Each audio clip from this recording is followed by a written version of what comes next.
মোল্লার বিরুদ্ধে পড়ল পোস্টার।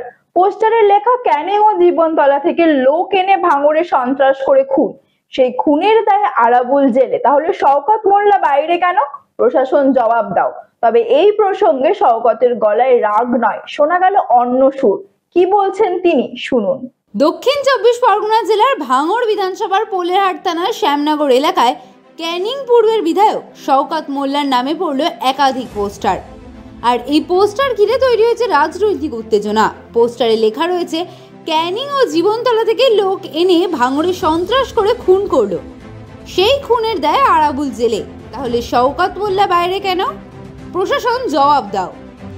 এর পাশাপাশি আরও লেখা রয়েছে মুখ্যমন্ত্রী দ্বারা স্বীকৃত বোমাগুলির মাস্টার মাইন্ডের এই ভাঙড়ে ঠাঁই নেই। এছাড়াও রয়েছে একাধিক পোস্টার, তবে উল্টো সুর শওকতের গলায়। যারা পোস্টার মারছে তারা আমাদের আশীর্বাদ করছে, যত এমন করবে তত বেশি এই এলাকায় তৃণমূল কংগ্রেস শক্তিশালী হবে বলে জানান শওকত মোল্লা। আসলে এই শওকত মোল্লারা গত কয়েকদিন ধরে জমি কমিটির বিরুদ্ধে যেভাবে মিথ্যা অপপ্রচার করে যাচ্ছে, সেই অপপ্রচারের জবাব এলাকার সাধারণ মানুষ আজ পোস্টারের মাধ্যমে শওকত মোল্লার মুখের উপরে ছুঁড়ে মেরেছে, একেবারে পুরো বাজার ভরিয়ে দিয়েছে। যত সারা মিথ্যা প্রচার এই শওকত মোল্লারা করে যাবে, তত জমি কমিটির প্রচার বাড়বে, জমি কমিটি আরও সামনে আসবে।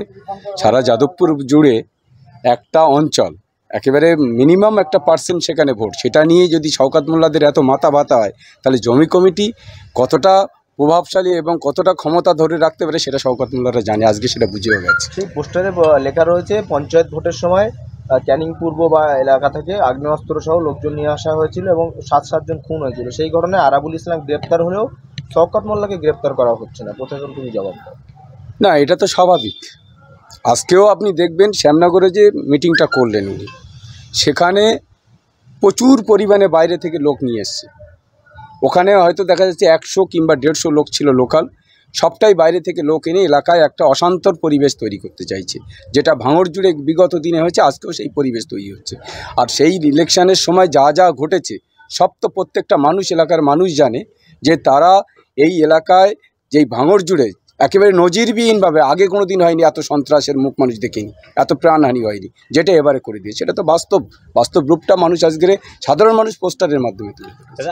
নামে পোস্টার যে ভাঙড়ের যে পঞ্চায়েতের সময় যে ঘটনা ঘটেছিল সেখানে শওকত মোল্লা যুক্ত আছে, তাকে কেন গ্রেপ্তার করা হচ্ছে না বলে জমি কমিটির পক্ষ থেকে পোস্টার করা হয়েছে। দেখুন, ওরা আমাদেরকে আশীর্বাদ করছে, সে আমাদের পক্ষের লোক হোক আর বিপক্ষের লোক, কারা পোস্টার করছে জানি না, যারাই করুক তারা আমাদের আশীর্বাদ করছে, দোয়া করছে বলে আমি অন্তত মনে করছি। এভাবে যত বেশি করবে তত বেশি এই এলাকায় তৃণমূল কংগ্রেস শক্তিশালী হবে। কারণ ভাঙড়ের মানুষ শুভবুদ্ধি সম্পন্ন মানুষ, তারা মিথ্যাকে কখনো প্রশ্রয় দেয় না আর মিথ্যাকে কখনো প্রশ্রয় দেবেও না। এই আত্মবিশ্বাস ভাঙড়ের মানুষের প্রতি আমার আছে। বাচ্চাকে সঠিকভাবে বড় করতে, যদি বাচ্চাকে ভালো করে বুঝতে পারি, জানতে পারি, চিনতে পারি, তাহলে কিন্তু আমাদেরকে মানুষ করতে অনেক সহজ হবে।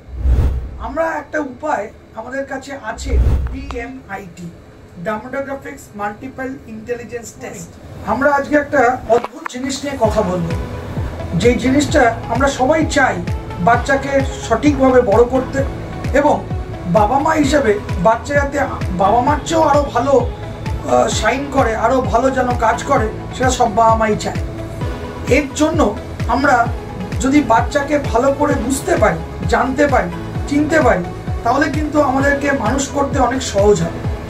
আমরা একটা উপায় আমাদের কাছে আছে, যেই একটা টেস্টের মাধ্যমে, সেই টেস্টটার নাম হচ্ছে DMIT, demographics multiple intelligence test.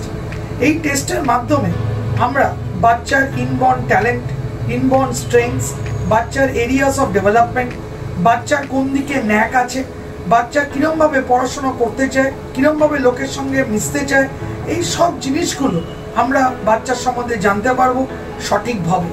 যদি আমরা এটা জানতে পারি, তাহলে আমরা বাচ্চাকে সেই রকমভাবে তৈরি করতে পারবো, এবং তৈরি করতে পারলে বাচ্চা ভালো ফল করবে, শুধু পরীক্ষায় না, জীবনও সে ভালো করে দাঁড়াবে, যেটা সব বাবা মার ইচ্ছে। হ্যাঁ, আমরা আজকে এখন দেখাবো এই যে অদ্ভুত যে প্রসেস বা অদ্ভুত যে একটা টেস্ট, সেই টেস্টটা কি করে হয়। যে টেস্টটার নাম DMIT, demographics multiple intelligence test. Saugata, এবার তুমি শুরু করো।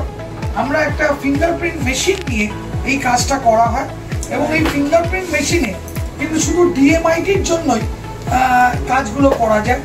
প্রথমে আমরা লেফট হ্যান্ডগুলোকে আগে নেব, তারপরে আমরা রাইট হ্যান্ড নেব, এই দুটোরই আমরা ফিঙ্গারপ্রিন্টগুলো নেব এবং 3 রকম শেপে নেব, সামনে সাইড 3 রকম করে নেব, যাতে করে আমরা অ্যাকুরেট টু অ্যাকুরেট রেজাল্ট পেতে পারি।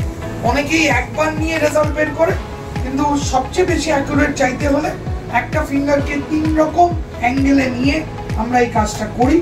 আপনারা দেখতে থাকুন কিরকমভাবে টেস্টটা হচ্ছে এবং একটা সফটওয়্যারে আমরা এই ফিঙ্গারপ্রিন্টসগুলোকে তুলে নিচ্ছি এবং তুলে নেওয়ার পরে আমরা সেই রিপোর্টটা যেই কাস্টমার আমাদের সঙ্গে করলেন রিপোর্টটা, সে ওই রিপোর্টটা পায় এবং তারপরে আমাদের একজন সাইকোলজিস্ট আছে যিনি টোটাল রিপোর্টটার উপর একটা কাউন্সেলিং করে এবং সেই কাউন্সেলিংয়ে একটা entire discussion between the parent and the councillor হয়, যাতে করে বাবা মা বুঝতে পারে তার কোথায় স্ট্রেংথ, তার কোথায় এরিয়াস অফ ইমপ্রুভমেন্ট, তার পার্সোনালিটি, তার কি ইচ্ছে অনিচ্ছে, পড়ার স্টাইল এবং কোন দিকে সে বড় হয়ে ভালো রোজগার করতে পারবে, বিজনেস করবে না চাকরি করবে, চাকরি করলে কোন স্ট্রিমে যাবে, সব কিছু সে কিন্তু বিশদভাবে বাবা মা জানতে পারে।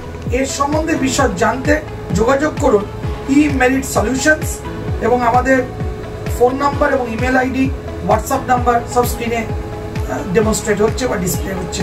Thank you.